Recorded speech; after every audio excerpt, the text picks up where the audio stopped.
On peut considérer le Noun comme un concept plutôt qu'un Dieu. Il est l'océan qui fait la vie et qui fera la mort. Sans créateur, il s'étend autour du monde. Donc, on vous dit ici que le Noun, c'est-à-dire l'océan oui, primordial n'avait pas de créateur. Exactement comme dans les Bibles actuelles classiques. Quand vous lisez le début de la Genèse, ou dans la partie de Genèse 1, on vous dit au commencement, Dieu créa les cieux et la terre. Dans d'autres versions, au commencement, Dieu créa le ciel et la terre. La terre était informe et vide. Il y avait les ténèbres à la surface de l'abîme. Voilà, ainsi de suite. Et puis, on veut dire que l'Esprit de Dieu se mouvait au-dessus des eaux. Mais à aucun moment au début de la Genèse, on vous dit que Dieu a créé l'océan du début.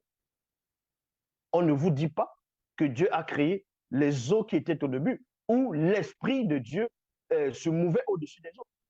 Maintenant, d'autres diront que oui, mais il est dit Dieu a créé les cieux et la terre. Mais quand on dit au commencement Dieu créa les cieux et la terre, on vous montre, ça c'est un résumé.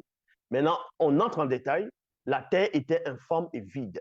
Il y avait l'obscurité. Donc, on parle de l'obscurité, c'est-à-dire l'immensité de l'univers, c'est-à-dire l'espace intersidéral glacial.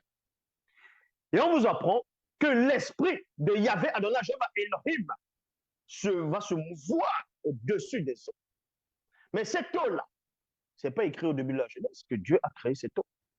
C'est le même récit qu'ils vont donner dans les Anunnaki ou les Elohim, en disant que les Elohim, qui sont toujours les Anunnaki, dont on parle réellement d'eux dans le livre mystérieux, que c'était des êtres qui sont venus, sont des extraterrestres, hein, qui sont venus dans le système solaire. Ils ont trouvé une planète bleue. Et c'était que de l'eau, l'océan primitif, primordial ici.